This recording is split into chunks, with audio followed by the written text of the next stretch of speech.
Good morning to all of you. Uh, I would say coming at a time like 10:30 on a working day for everyone here to this venue, I would say would have been challenging. Certainly would have been challenging. Look at the overall traffic, the associated conditions, but I'm sure that what technology has brought is a predictability, and hence some of you who have been able to utilize technology appropriately have predicted what time you would want to come here. Obviously, it's a choice of people when we would want to, but that's a power that if you would want to do certain things, you have a very high level of predictability today. An interesting topic which I am going to moderate, and I will have the discussion around the topic where technology is at forefront and going to steer the next phase of technology growth, next phase of business growth as well in the country and globally. For that, we have a varied set of extremely experienced panelists, and we would like to have a quick round of introduction of the panelists, starting from Shailendra from NPCI. Shailendra, it would be interesting if you can help us with your journey. So, I am Shailendra Thakur. I have spent 25 years in industry building really reliable, trustable, secure, large scale. Some of the largest scales that you can imagine and some of the most reliable systems that you can imagine. I come from an industry where downtime directly translates into penalties. Forget lost revenues into penalties. BFSI in that sense is slightly more fortunate that it doesn't translate into penalties, but it translates only into the loss of business. So, but then the ethos that we live at NPCI and subsidiaries, which is NPCI Bharat BillPay, is that every lost business opportunity for our direct or indirect participants is a loss for us which gets magnified. So we really take pride in keeping our systems up for a very, very long time. So zero downtime, zero RPO, RTO, if you guys are interested in that. And then scaling it at population scale, right? That's what we do. It's been an organization that has played a pivotal role in digitizing and impacting individuals' lives. But we will take it even further and start impacting the lives of businesses and the entire flow of how we transact our business activities also. So it's at a core where we solve for ecosystem, and then the ecosystem talks to all our end users. You won't find us advertising about us, and that's why probably you are not going to find us anywhere on the TV screens and so on and so forth. Our ads are mostly about awareness on how to avoid fraud rather than how to use our products. So a very modest organization, and we would like to keep it that way. We work in the service of the nation building. We build and operate digital public infrastructure for nation. And of course, all the panelists have demonstrated their capabilities to build India scale infrastructure in various fields. So over to other panelists, and back, Nikhil, to you. Sure. Thank you, Shailendra. First of all, thanks for an introduction. It is indeed a very humble organization and touches the lives of every individual in the real Bharat. Just 30 additional seconds to say that we have in last 25 years seen how the economy has changed from a cash economy to a digital economy. And I have seen the kind of organizations where we work for. I work for a company where we do micro enterprise lending for tier 2, tier 3, tier 4 and tier 5 towns, where it used to be 50% plus or 80% plus cash economy just a few years back, versus today we are proud to say that 99% plus is all digital collections which we do, and thanks to the ecosystem which is built by NPCI. I would now move to Shankar Jadhav, which is absolutely different side of spectrum, where we talk about NPCI as impacting every individual's life in the rural Bharat. Shankar had a rich experience thinking of the macro India and macro India business. He had worked in places like BSc, and currently takes over as CIO and director with Bluerock. So, Shankar. Good morning, everyone. Thank you. First of all, though I have to introduce myself, my introduction is very simple. I am an Indian citizen and who works in the environment that we are, a little educated, a little wealthy in terms of the total population of India, and that is why it hurts me. For example, we are sitting in our idle silver towers or whatever golden towers that we have. NPCI has done a great job of getting people in the banking sector, but at the same time, there are various needs. How many of you know that the cash transactions are growing much faster right now than the UPI transactions? In fact, UPI has become गरीबों का चाल चलन, because गरीब लोगों को कुछ छुपाना नहीं है, बहुत छोटा छोटा चीज़ करते हैं. But the rich people normally deal in cash, especially all our political parties and many of the clients that we have. And that is where the challenge in IT comes, and we solve those challenges. You can understand that UPI is free, so everyone is using it. Broking is not free. Buying shares and trading with shares is not free. Yet we have got so large a number of investors in this country today. The number of income tax payers is much, much lesser than the number of investors that we have. Let me tell you that. The amount of tax we generate can help get 10 more UPIs in the same field. So if the government had asked us to help them, we would have run that thing free of charge, because we are one of the largest financial distributions. Second, I come from both the technology as well as business background. So you must have realized that I was MD of BSc Investments, now I am CIO of Bluerock. Technology is an important thing. It's like, you run a business. Today you cannot run without your mobile and without your laptop and without connectivity. And let me tell you, one of the things that I did, I used to implement SAP earlier in the 90s. And then I realized when Reliance decided to come up with this technology wonder that we wanted to connect everyone, that is the time I took part in this revolution. The whole of Reliance's network earlier has been implemented by people like me. And I don't say that I am the person who's implemented, because I was just one of the leaders guiding them. We planned the whole thing. And till date, the circuit that we have put all across India, it is still giving us without any chance of, giving us the benefits without any chance of getting clogged. Because we had planned for next 20 years, 30 years. Today, organizations don't plan for 20, 30 years. And I remember we had to give away the Reliance Infocom to Anil Ambani, and we were feeling sad that hum log ye kiye hain. But luckily we got it together. Today, Reliance has the largest network of underground fiber optics, as well as the over the ground.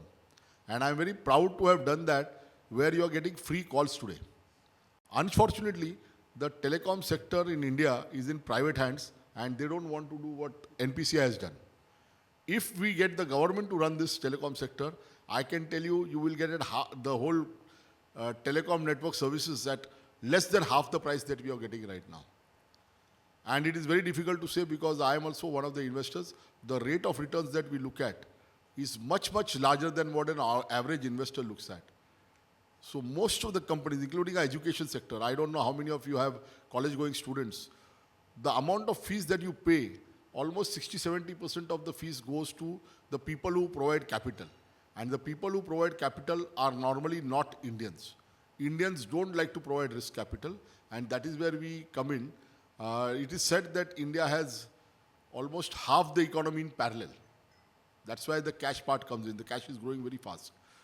And that parallel economy, you have to get into the mainstream.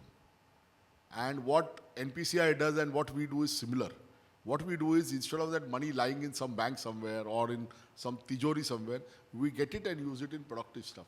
So in Bluerock, for instance, we do strategic investments where people who don't have capital, we provide the capital and earn from it.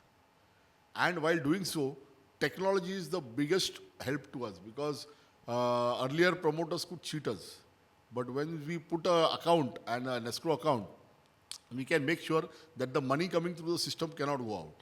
So I give that stuff, and I can also tell you, like, I was on the board of, say, Bank of India shareholding, so that we could do lots of banking work. I have been part of the BFSI Sector Skill Council, where we try to get millions, I'm not talking of small number, of students to learn finance and work in this industry. Similarly, I am on the IT studies board of some colleges, and we try to teach them the parts which are not going to be replicated by AI. And let me tell you, AI is a real threat. People don't realize, even now they are thinking that AI will not do anything. Technology will change the way humans work and see. And I believe that after some years, people would not like human watching over the technology. In fact, technology will watch over whether you are doing something or not. In the COVID times, I've seen where people would say, I want to know whether my employee is working at the desk, so can you monitor it and all. This is what is going to happen. We are completely under surveillance. The whole city of Mumbai has maybe lakhs of cameras, and if any policeman wants to look at what you are doing, they can find you. Your UPI can track you everywhere. Your FASTag can track you everywhere. Your Google can track you everywhere. You have lost your privacy. And that's the biggest concern, and that's where I'll stop. Thank you. Thank you, Shankar. Very lateral set of views, and I'm sure will keep people thinking. Obviously, there is a debate which is going on where AI is threat or is it an opportunity, and the debate goes highly skewed today. For those who have no fear, look at it as opportunity. The countries with high population look at it as opportunity. The countries with affluence, lower population, look at it as privacy invasion or threat. So certainly it's an area very well put.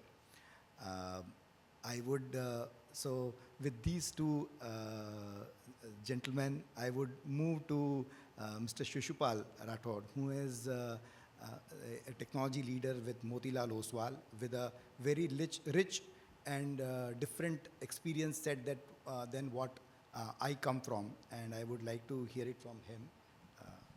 Hi. Morning, everyone. So I'm Shishupal Rathore. I work with Motilal Oswal Financial Services. So there are multiple roles that I play here.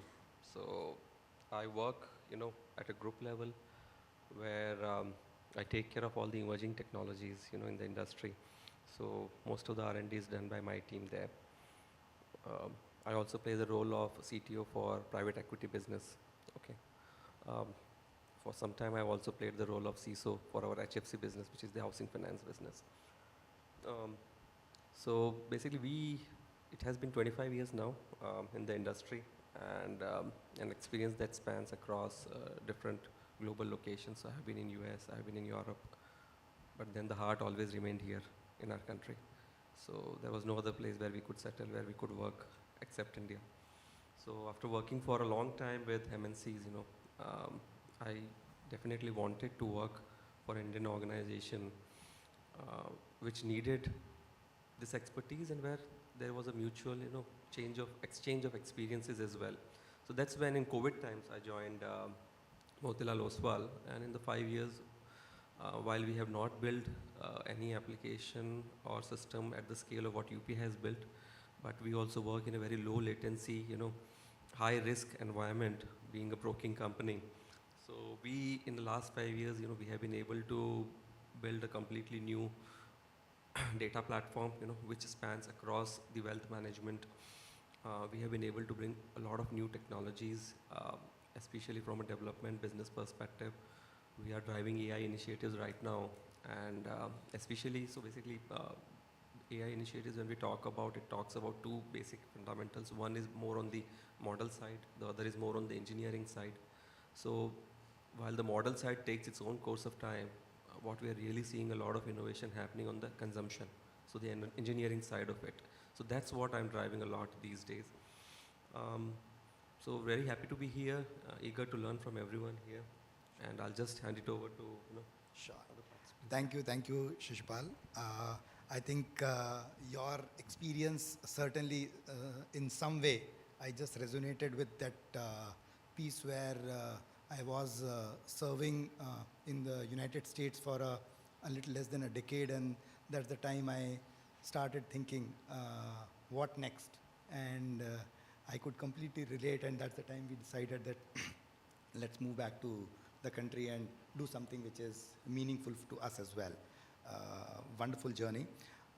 In the same line, I would ask Zain, Contractor. Zain is, he looks at technology for Access Direct, another similar company which has a lot of sensitivity of time, the per transaction in how many milliseconds, the systems to be always up, high net worth individuals have to be serviced appropriately. So there are a lot of things which gets counted, and service levels are very, very important. So I would like to hear from Zain.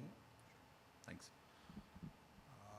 So as you just mentioned, I work for Access Direct. Access Direct is the stockbroking arm of Axis Bank. I think some of my colleagues here covered some pretty critical points. I think one of the main things, I think, as you mentioned, is in our business, everything is in milliseconds, or in fact now it is moving more towards microseconds now, right? If your banking app doesn't work for a minute, I think majorly we are okay, right? We know the money is there, right? I think that trust has been built over decades that you know the money is there.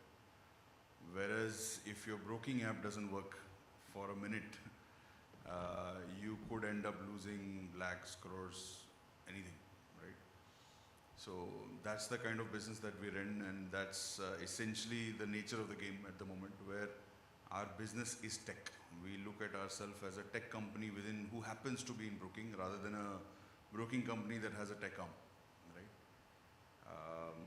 So if you look at in the last couple of years, in fact, mostly it used to be bank brokers, or used to be whatever. So if you had a banking relationship, you essentially, also went to the broking arm, or as a wealth part of it, you opened your accounts. But nowadays, it's the new age companies who have come in very, very aggressively in the last couple of years with tremendous agility on their tech or on their engineering, right? So I think until maybe a few years back, maybe we may not have heard of Zerodha, although they've been around for about 15 years. And all they're good at is their tech, right? You'll see their platform is super simple. There isn't too much of jazz on it, right? You look at other companies like Dhan or Sahi, or you look at all the other guys who have come up in a very big way at the moment, is because of their tech. And that's exactly what we're doing here at Access Direct as well, is focusing a lot on transforming our engineering capability and transforming what we do. I think my colleague mentioned a lot about AI, as a threat. Frankly, I'm more towards the other side, where AI is an opportunity. AI is actually allowing us to completely transform and very quickly transform what we do as an organization, right? So I think majorly the question used to be, can you do this? Nowadays the question is more of, we are questioning the business, saying, look, we've done this POC, how do we productize it? How do we monetize it? Right? Essentially we do these, it's become more of, taking weeks or taking months to create something. Literally within a day we create working POCs and show what can be done, right? That's been the biggest change since AI has come into the picture. Wonderful. Thank you, Zain. And I certainly echo with that. With every college pass out, talking of Claude and Cursor and whatever, if the business understanding is very clear, churning out a technology solutions have become and are going to become more and more commoditized, I think is going to revolutionize in a positive manner our business ecosystem in a highly populated country and like India for sure. Thank you. I would go to Kapil Kapoor from CredAble, and I think it will be for me to know about Kapil will be same as for all of you to know about him, because that's the limited knowledge I have about with the limited interaction with Kapil. So, over to you. Good morning. Morning to all the panel members. Morning to the people sitting here. I'm Kapil Kapoor. I'm a Chief Product and Technology Officer for CredAble. CredAble is a product company. We have working capital finance tech platforms, which we offer to banks and enterprises. Largely, as it's a broad stack which allows you to have, in a modular way, do supply chain finance, lending, create lending products, have an underwriting engine, so that's there. And we have banks across the world and in India that use our products. We have in India some of the big public sector banks, private sector banks. Actually, Axis Bank is one of our customers also. And broadly around the world, we have customers in Middle East, Europe, East Asia, Southeast Asia. So some of the largest banks in the world use CredAble's products to do supply chain finance with their business customers.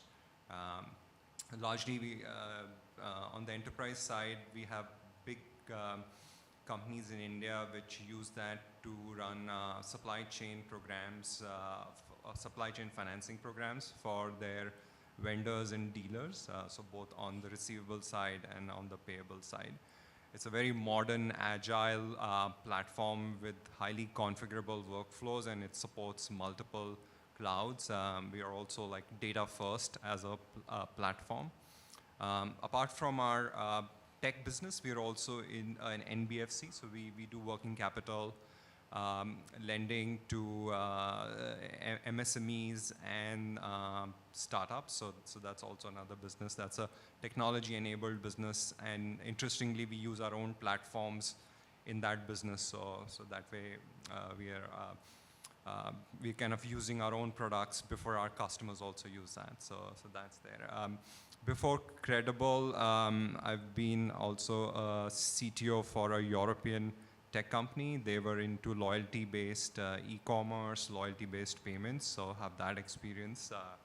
Before that, about 15, 16 years with a large American multinational leading technology arm for one of their businesses. So that experience also I have. And I'm also on the board of tech companies. I also do a board role. So board of the India subsidiary of one of the US tech company. They're actually in travel tech. They're one of the 4th or the 5th biggest OTA in US. So they're India subsidiary. I'm also on the board. And since I think everybody mentioned AI from their vantage point, for us also, I think AI is actually one of the biggest opportunities that we see, especially in the product world. It's something where it opens up a whole new revenue stream, because now you can actually harness your data. You're not only just selling insights, but you're also getting intelligence created out of it. So we see it as a big opportunity. We want to harness all of the data and create intelligence products on that. So I think it's a new category that's totally opened up for us. Also, AI is also, it's a big efficiency play for us also. Everything in how we now conceive of our products, how do we prototype our products, and then how do we actually build those products. So there's a massive use of coding agents that we are using, and also doing vibe coding. So I think a lot of our roles are now evolving. So I think all our, whether it's product or tech, we see everybody, last year was AI assisted, and now we feel like everybody's now AI augmented. Like all our product People are now, by default, vibe coding first to kind of conceive their ideas. And generally, we now, I've also personally seen the evolution, like when we coding agents started, we thought of it more like an intern who's in the team. Now we see them as like a very capable senior developer working in the team. So you feel like your team now on the technology side is a combination of both humans and agents working together. So I think it's a wonderful technology and very, very transformative, also disruptive for people, because I think it's going to create a whole new learning curve, a new mindset, which very quickly we all have to adopt. Sure. Thank you, Kapil. Insightful. It just there are so many thoughts which were coming in when you were speaking. So the first is I'm into this micro enterprise lending business in tier 2, 3, 4 cities. So that's what at APAC we do. But I've been into this journey for more than a decade. One of the business lines in one of my previous organizations we started was this invoice discounting, bill discounting, supply chain thing. And the gap 10 years back was a great tech platform, which we always felt that to have the right visibility. So the actual business which we do in a secured loan is in a small tier 4 town in the corners of Tamil Nadu called Illampillai, and nobody must have heard about it, to really assess the business of that individual and give a loan. But at the same time, the invoice discounting or a supply chain business will require a whole visibility of everything around. So I'm sure CredAble is doing a great work there. On the AI piece, now before we start the core views of the senior panel members, when you were explaining this, I was just thinking, because all of us were supportive of AI, I was thinking the side which Shankar mentioned, that how AI is going to impact. So 25 years back or 30 years back, when you used to think of an Indian grocery store guy and a person who's going to sit at the grocery store, we always used to think he should be good in 2 things. He should know about the product, and he should also know how to compute fast so that he can add the sabji, bhaji, tarkari, everything together and give the right bill. When I was in the US, Sam Walton's Walmart, I saw they didn't have to worry about the smartness of the individual. The only thing he need to know is that is it a cilantro or is it a Lay's chips packet which he has to sell. Rest of it is all taken care of by the calculators, the associate point of sale machine software. Fast forward, we wanted not an intelligent, not a person who knows the product, not a person who knows the mathematics around it, only a person sitting there where the QR codes are going to be scanned. So it just got replaced by an individual, less intelligent, does not require much common sense, but an individual to be there for a governance. Fast forward today, we think that the same Walmart or same other store may not need that individual also for governance, and that's the way the entire movement is happening. Is it good or bad? Certainly there are going to be questions, but the transformation is for real. Thank you, Kapil. So we will come to the views of this esteemed panel on certain areas which are important. Next 25 to 30 minutes we are going to spend on those. I'll start with you, Shailendra. We have seen that last few years, there are business experts who have their own business experience. But do you feel that technology is leading business decision in the organization, or you still see that technology leaders are more doing a catch-up in terms of whatever the business needs and then they follow? So before I get into that, I want to maybe a show of hands, how many of the audience are from BFSI? So pretty large segment from BFSI. So this entire separation of technology, which now we keep in our mind that technology is tech only, Anybody remembers who the platform or who the product manager or the business manager for a railway platform would have been? Engineers, technologists have been building for the world, and the world has been evolving.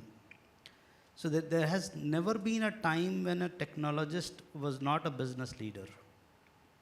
It's just that there has been, at the front, there has been a very perceptible or very visible differences that are coming in.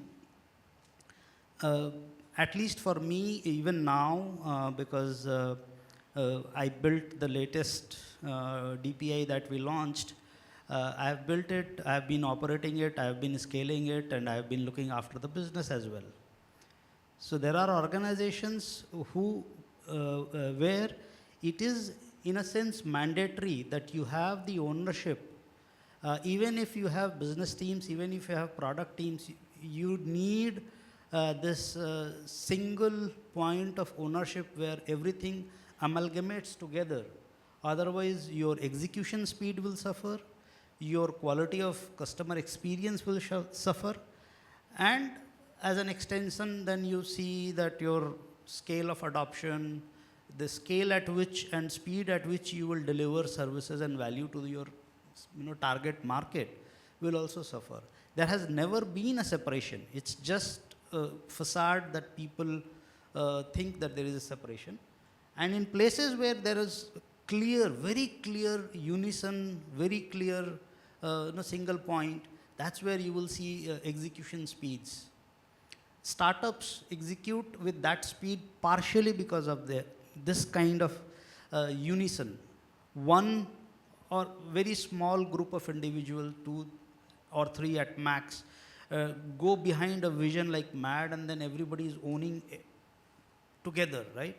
So never in my career of now over 2 decades have I experienced that tech and business was different. Sure. Thank you for your views, Shailendra. Certainly, they are not different, and yes, technology in many places do drive the way the business thought leaders start thinking nowadays. I would like to still see the views, and I'll come to you, Shishupal. The views as to does the business, so there is a business decision maker in the organization. So let's say the team which is running the business, they define the goals and technology catches up, or do you see in your organization or similarly in similar organization in the industry, the technology is defining the goalpost itself? What are your views? I think that's an interesting question. So, say, circa 2015, okay, what used to happen is that the business, basically when you talk about business, mostly it is the sales organization, if you see at the front end, right? So they have the most of the market intelligence, the customer intelligence used to stay with them. Okay, so they used to define basically how where the organization has to move, what growth is possible, what should be the stretched one. So they used to define the goals. So post-COVID, a lot of that has changed. Technology is at the forefront. Okay, all intelligence is available with the technology. Okay, the CTOs, the CIOs have become far more both used to understanding this business data. Accessibility to data has increased manifolds, and now is the time when basically whenever CEOs have to set define the goals, the targets of the organization, they involve CIOs, CTOs first, asking that where all we can reach, where can technology take us, okay? What are the new things which can disrupt? What are the new things that are an opportunity, okay? So you won't believe in the last 1 year or 2 years what we have seen the wave. Nobody imagined, that technology organizations can, their market cap could be greater than GDPs of an entire continent, right? And the technology companies have driven the world growth in the last, if you see 2, 3, 5 years, that is what has happened. And we see that happening everywhere in every organization, at least, to whoever I have been discussing with. And same is with our organization as well today. So CIOs, CTOs are, in that chair basically where the decisions are taken, strategic decisions are not only taken, but also discussed and then taken. And then if you ask me basically, and me, my boss, basically we are part of almost all strategic discussions. Most of the discussions now are being driven by us. Okay, so what is the possibility? So how the organizations need to be framed? Where do we see the top line going? Where do we see the bottom line going? How much of cost can be saved with the new technologies? So I think the entire dynamics has changed in the last 5 or 6 years. Post-COVID, definitely it has changed a lot. And it has changed for good. Okay, because, so basically we were also talking just last 2 weeks, if you would have seen, the disruption that Claude has brought in. Okay, one day Claude says that I have just launched basically the new connectors, or you see the new basically channels or the new skills for finance companies. They started with technology companies. Suddenly all technology companies stocks go down, right? Consulting companies. Second, they say that we have launched something for finance. All financial wealth management companies stocks go down. Third day, they say that we have launched something for cybersecurity companies. All cybersecurity companies stocks go down. And then they come and say that, okay, we have also found a way in which, the entire COBOL migration in IBM mainframe can be done. I have worked in mainframes 2002. Okay. Most of the first world, when we say first world, basically all the developed countries, most of the applications or systems were built 50, 60 years from now. All were built at that point in time in mainframe. Today also they run on mainframe just because that code, that entire logic, that entire application system becomes so complex that they don't want to take a risk of migrating them to any other technology or tool. Now Claude says that that can be done, and suddenly IBM, one day, $40 billion market cap goes down, just in one day. So you can see the impact of technology companies, the new tools that are coming in. When I joined in 2020, I had an X amount of budget, and the CEOs, Motilal ji himself, was saying that this much of budget you need for this platform. And now, Motilal ji and the entire board is coming and asking us, how much you need? 50 crore, 100 crore, 150 crores, we are ready to invest in. So that is the change that we have seen now in the way the board, the business, the sales team, the CEOs are looking at technology. So yeah, so if any follow-up question, I can definitely take it. Sure. Thank you, Shishupal. This was certainly insightful. And the point which you mentioned, that for business opportunities where the leaders of the company, founders of the company, managing directors, CEOs, wherever they involve technology leaders for identifying the opportunities and curbing the threats, those are the places they have seen transformation, where it is not involved, the technology leadership is not involved, they would still need to do a catch-up job. So I think that we have seen certainly in many places in the industry. I would request Zain to throw the light on the same point in view of how AI is doing. So last 6-7 years, we have seen that there is a lot of understanding which technology has brought in, the new solutions which have been built. But now with generative AI information being available on the tips, how technology is being seen, either is it catching up with business goals, or is it something which is driving business goals?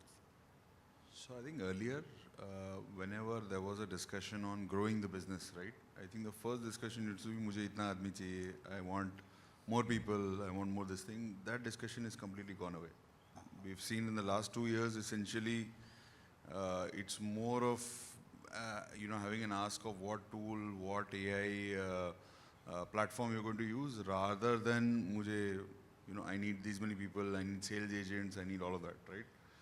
So in fact, I can give an example where we were having a discussion on customer service, right? So for us, SLAs are extremely critical. They're governed by SEBI, etc. Right? So we were talking about now how do we meet our standards, which has been set by SEBI and all of that. So earlier the discussion was I am getting, let's say, 1,000 calls. 1,000 calls are handled by 100 agents. If I need to handle 2,000 calls, therefore I need 2,000 agents, right?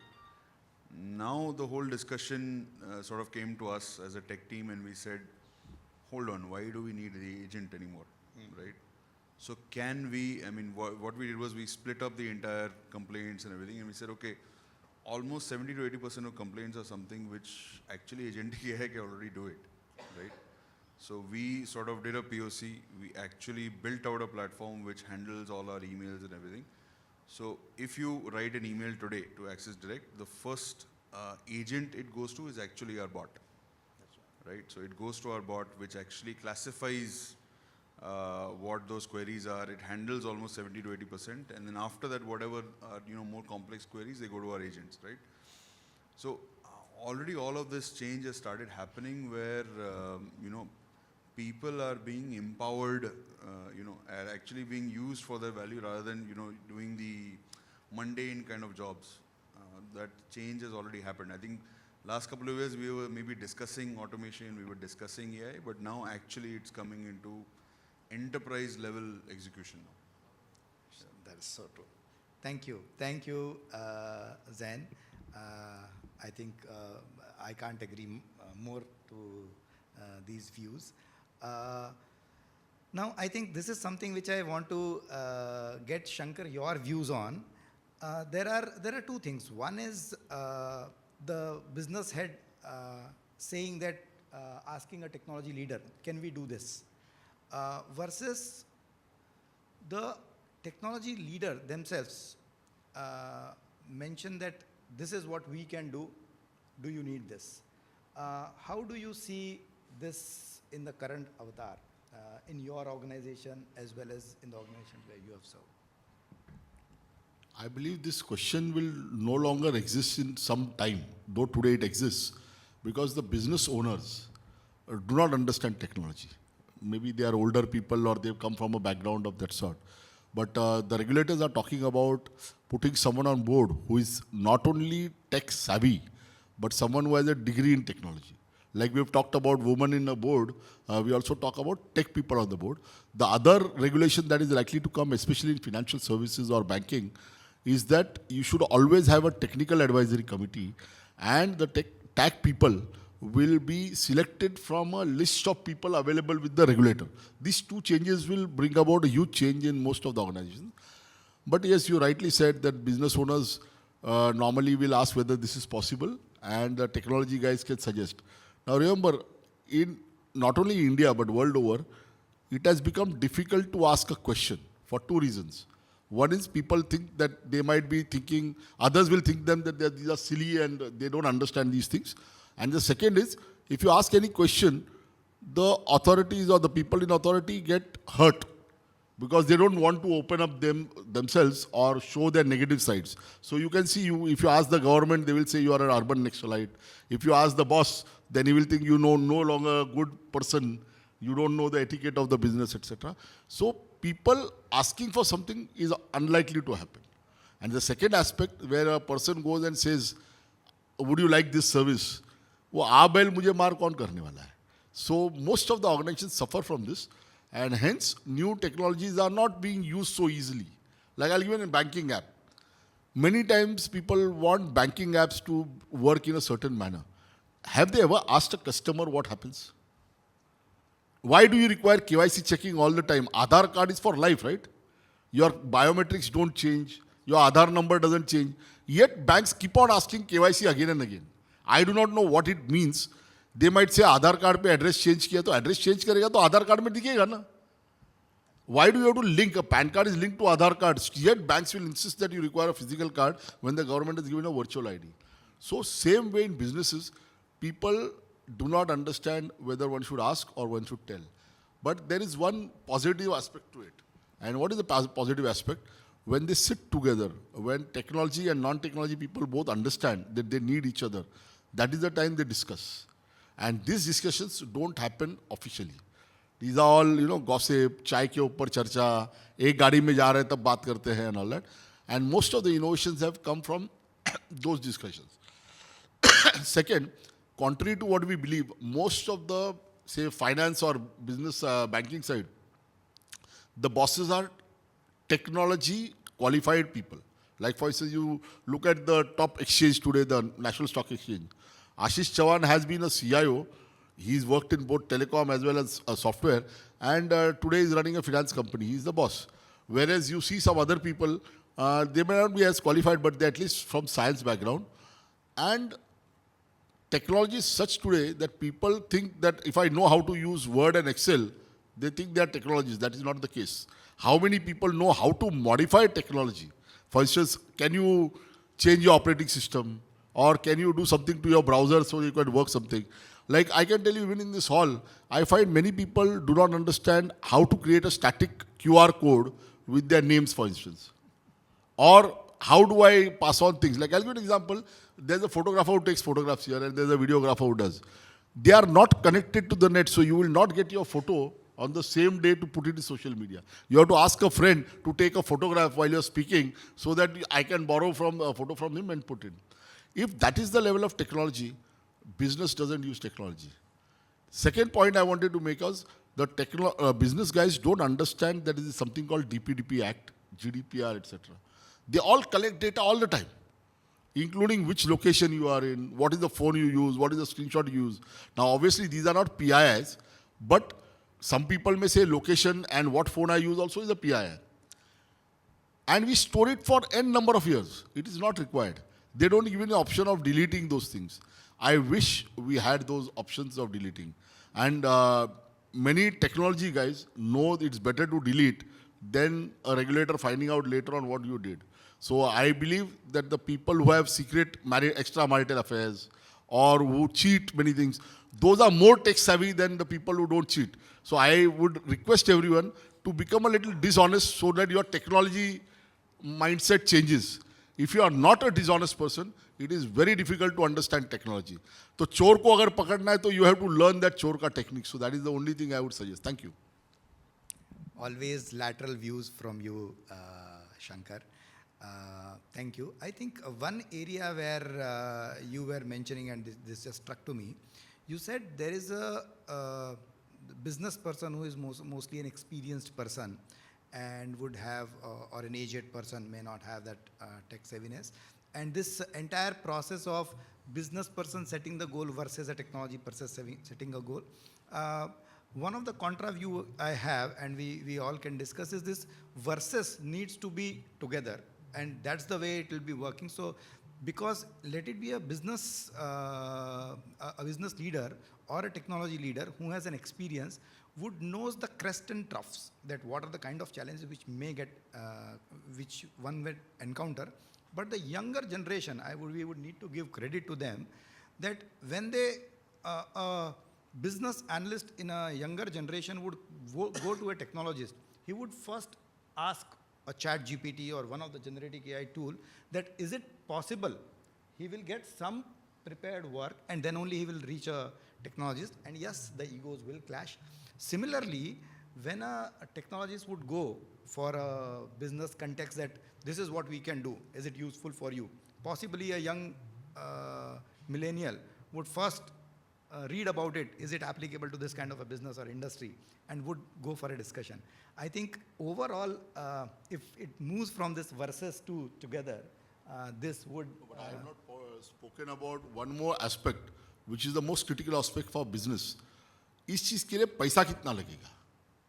And technology guy says, if the money is being paid by your department, I am willing to do what you want.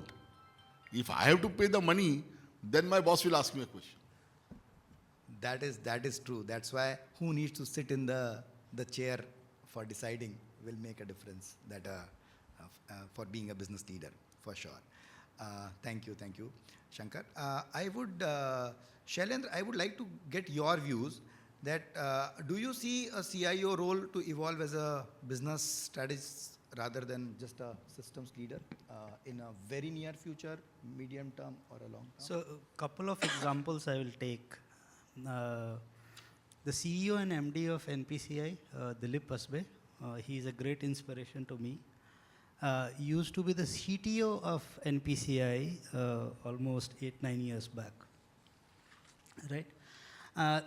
There is we are all aware when a pure business finance person was made the CEO of Boeing, what happened, and where they have gone back.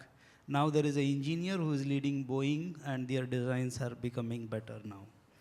So, so there is no way you will, if you are a broad perspective, open-minded technologist, there is no way you cannot become a business leader if you so desire. There is absolutely, because you understand the system, you understand the basic principles of why a system is working. You only need to connect why a business is being driven by that technology. That why. The basic DNA of a technologist is to ask why. We all know how. we know that how to do it inherently. We need to start asking why. That why is the path to becoming a business leader from a CIO. More and more businesses, today India is largely how do I say, user of technology. But India will become builder of technology going forward, because the current generation that is coming in, and I'm glad that they have this confidence of asking questions directly in your face. I like that. I mean, for the lack of that serendipity and confidence, there used to be a generation, and some of them have retired and some of them are still in the workforce. They will say, how can I go to somebody who has 30 years of experience and ask this silly question? But I like the current generation that is coming. They come and ask you in the face, why something has to be like this? And this why is what will make India a nation of builders, not a nation of, okay, we need to be nation of trader also. But predominantly today we are a nation of trader. We are not a nation of builder. We need builders. And when you have more and more builders, you will see in developed economies, that's where you will see a lot of technologists. VCs today don't fund a company which does not have a tech founder.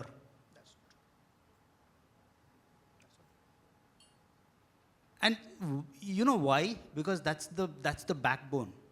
You need that backbone, and that backbone is then transforming into someday the tech founder becoming the CEO of the organization, right? So it will happen. Whether it is getting accelerated by AI, the entire industry of the tech business, right, is sitting on crossroads of multiple transitions that are happening. You see AI as a transition, you see tokenization as a transition, you see far outreach of technology as a transition, but then always multiply it with the energy transformation that will be required. All the massive data centers at which we are deploying GPUs and AIs, currently it is being funded by the VCs. So the entire world will become a tenant and pay rent. That rent will someday go up. So India as a nation should not become a tenant. We will have to build our own capabilities. And to do that, you need CIOs, you need CTOs, you need CISOs, who will then become the business leaders, because that inherent ability to think technology first requires that rigor of understanding it, utilizing it, building it here. Without that, we are not going anywhere. So it's not whether we will go there, it's that we must go there. There are examples and great leaders, but we must go there as a nation. Wonderful. Wonderful. Thank you, Shailendra. So for this audience and the panel, I would say your views are strong in terms of that, yes, they are going to be the business leaders, and not in long term or medium term, but in short term. That's look at it. I'll also add one more small point here. What happens is, as the person goes up the ladder, he's not supposed to know coding and all. I still get HR people asking someone, can you do coding in Python and I just wonder why they're asking CIOs. HR people have not yet developed technology sense up to now. They don't know what is a VM. They don't know what servers are and how do you network. So the HR people who control these interviews when they take people are the major hurdles many times. We tell them, let the company or the guy bosses recruit their own people. You just support them. That one has to learn from them. Sure, thank you. And I would say that as the younger generation is getting into HR also, you would find that gap or bridge to be closing very soon, because they are all tech savvy individuals who are now getting into the next generation of HR. Wonderful views. There's one relevant question for Kapil, and why relevant? Because you, being a technologist, you have built an organization. So have you seen, like during your journey, was there a moment where a tech insight actually reshaped how your company designed a loan product? So it was a tech insight, or it was just a business experience? That's the kind of view I would. Yeah. So I think few years ago, we are in a business where we actually offer solutions to banks to build loan products. And every bank is actually very different. Every market that we went to was very different. And so a lot of the solutions that we were building had to be highly customized to each bank, each new market that we were going. And that wasn't really helping us with the economics of the business, the unit economics, the margin and all that. And so I think business was generally very worried, like, how do we scale this business? Because every time we go and we offer a solution for to a bank to build loan products, it's highly customized, and it's very difficult to scale in this way. And I think that's where they brought me into the discussion, and then and I think that's where the insight was like, look, we really need to build not a solution but a product that is highly configurable, not a solution that's highly customizable. So I think that was largely the insight. And then we ended up spending about like in 6 to 9 months building a whole new platform, which was largely where we were able to create like low-code workflows where you could actually configure the credit and the policy of every bank, and largely you could build up like low-code apps, which were kind of where the borrowers would do their journeys, and then build a very data-intensive underwriting engine. And then I think every bank is on a different cloud, and so we again use the kind of the technology mindset, the product mindset to build a whole product which was pretty much was portable to any cloud and all of that. So I think having some of these understanding of what becomes the decision drivers of the customer up front helps really business and technology to kind of build a product that solves for that. So I think basically what happened is, like, we got into this business and everything evolved, and largely we reached kind of like a roadblock or a wall, and then we were able to see, okay, what are some of the decision drivers of our customers which will help us to scale, and which is what we went back to the drawing board. We built now a platform which was solving for those decision drivers, and largely it was a product mindset, a technology mindset, to make sure that we built something that's configurable, modular, composable, portable, and that kind of brought back the economics back. And now, again, we did pretty well in that business. We are now global, and we've sold to, in Middle East, we've sold it in East Asia, and now we're looking at Europe also. So I think largely, this is where you could see, like, when you bring technology and product into the discussion, they're able to kind of like transform some of the business problems into opportunities. Wonderful. In fact, Kapil, I was just reading when you're saying that there is a person with a business mindset must have thought of, okay, let's have a loan product. From there, when the technology insight came in, it became a technology platform for the entire product line, and the business got pivoted, right? So that's the kind of science which happens most of the time when we take tech-first approach in thinking of a business outcome. Wonderful. Thank you, Kapil.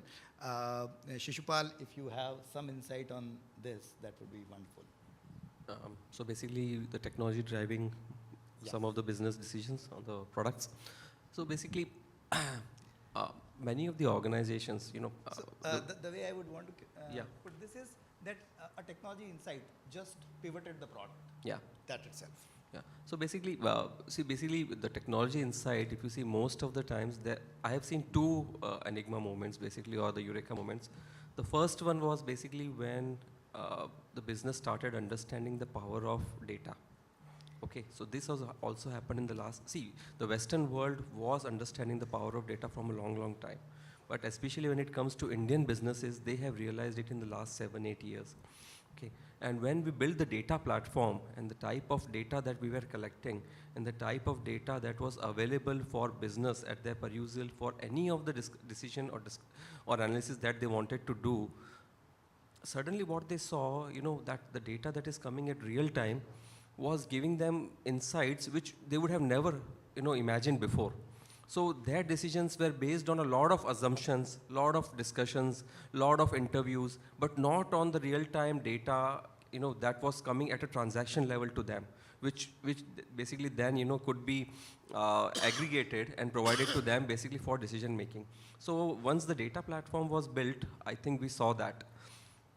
The other eureka moment has come now, basically, with AI coming in. And the speed at which the insights, the data, the analysis is available now, which used to be, say, for example, EOD is available real time, okay? So again, we see that moment where businesses, yesterday only we had that discussion that the moment is magical now, where we just can't imagine to what extent we can get an insight and take a decision within no time. So I think again, this AI has brought us to that moment where the business decisions are purely driven by technology now. Okay, so there is no assumption, there will be assumption, but the percentage of assumption has gone down, the percentage of perception has gone down drastically, and it is purely data-driven, purely technology-driven decisions that we are seeing, especially in the financial world. Even the new products that are being launched are purely based on, the insights that are coming from the data, from the platforms that we have. So I think the entire perspective has changed for the business now. Sure. Thank you, Shishupal. So while we can certainly go on for another half an hour or an hour, but there is obviously a time restriction. What I would suggest is if every panel member can share their concluding remarks or views in a couple of statements as to how technology leaders are steering the industry, that would be wonderful, and then we'll take it forward from there, starting from you, Shailesh. So, a technologist always thinks trust, reliability, security, privacy, availability, all of these capabilities first, right? And going forward, the way I see it is, and as Kapil mentioned, there is vibe coding and business dominant folks attempting vibe coding. As a technology person, same leveling field is opened by AI to technologists. A technology person can go and ask the same AI what are the market white spaces, and their ability to deliver a reliable, trustable, and privacy-oriented system will far outpace any other vibe coder. So look at the opportunity size from both sides, and as technologists, we must look at all of these opportunities, and that's how we have to start steering the companies, right? Of course, now there are boards who rely greatly on technology inputs coming from TAC, which is the Technology Advisory Committees, but even in smaller companies where very formalized board and TAC may not always be functional because all of this requires its own setup, its own maturity, and its own scale. You will find more and more technology, more and more data, more and more product thinking preceding the business and the launches. And once that starts happening, that's where I don't think anybody from purely business would have imagined that Google and Facebook will be larger media houses than, say, the traditional media houses, right? So always keep all of these in mind. At least I do. And that's ethos that every technologist should start living, that think scale, think trust, think data, think privacy. The users will continue to stay with you. The moment we are in a business of trust, so keep that trust always high. I think the best way to learn about technology in businesses is informal conversations, otherwise you will not learn. And I think that is my view to all businessmen and non-businessmen. Go and have informal conversations where you will learn all the negatives, kya bad hua hai, kya nahi, and that is the biggest learning you will have. Thank you. Thank you. Thank you. I would say basically this is the moment for all the technologists to become big business leaders across the globe. Okay, the way the technology is transforming every single business. Okay, the day seed dance comes in, it breaks down the entire Hollywood. Okay, the way the media houses are coming up, the way, see, any technology that you see is disrupting every business unit or every business organization. So I say this is a golden moment for all the technologists. It's all about, you know, as Shailendra was talking about, the ethics has to be right. If you really read, I advise yesterday's interview with Nikhil. Okay, he says one thing, you know, that the only thing that I am fighting with the entire world, because Nikhil asked him one question, that you are right now the most relevant person in this world. Okay, and he says that, you know, that is a huge sense of responsibility and accountability with me, that what I should commit and how much can I stay to that commitment, stick to that commitment. Okay, so for technologies, that is the one thing. And the second thing is to understand that anything is possible, go for it, lead the businesses, drive the businesses, and work with the sales, the business people, basically to understand what could be the next that they are looking for. I think business people definitely, you know, would need technology everywhere. So technology people have a huge role to play overall in the business, I would say. Thank you. Thank you. So I believe running a business essentially is all about solving enough problems, right?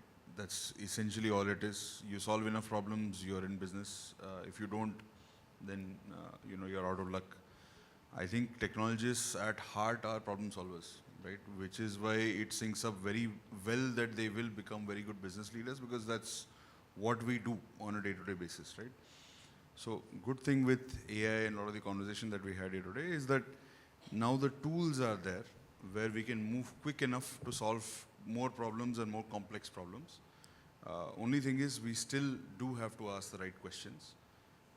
AI may not be able to do everything, you know, unless you give the right context and you know, train it correctly, and you know, you're able to ask the right questions and you're able to give it the right problems to solve. So yeah, I think we still need to, you know, at the end of the day, keep customer at the center. All these tools are fantastic, but if we don't have the customer there, then there's no point, right? So that's why I believe, you know, definitely technologists would make or are making, you know, great business leaders at the moment. Sure. Thank you. Thank you. Yeah, I think the thought I would like to leave with this room is, I mean, technology is, and now like maybe AI also, they're still an amplifier, they're still a scaler. I think the fundamentals of your business still remain the same. So if you're a NBFC, credit, risk, and unit economics still matter. So I think technology is basically a scaler, it's an amplifier. It can't fix a bad business, but it can really take a good business into a different stratosphere. So. Thank you, Kapil. I think wonderful views from all the panelists from different industry, different experience. And in the audience, if you are a technology leader into financial services space, that most of you would be, I think what you should think of after hearing all this, keeping the guardrails, the consent management, the DPDP into consideration. A use case where someone in an apartment complex next to Sakinaka, if just tells to Alexa that I would need a working capital loan of 10 lakh rupees, you should think of building the AI agents which will go back to back from the point who has asked for it, which are the best companies who do this kind of a product business. This company, what is the underwriting rule? Based on the underwriting rule, is his credit history approving it? If there is an approval for his credit history, transferring the money into his account and informing him about his EMI in possibly a couple of minutes. So that's the kind of use case one would think in financial services industry, and I'm just giving one example. Across the industries, this is what technology leaders are now thinking. And I will leave it to all the audience, and if there are any questions, we are free to take up the questions. Thank you very much once again for being wonderful audience. Can we give them a huge round of applause?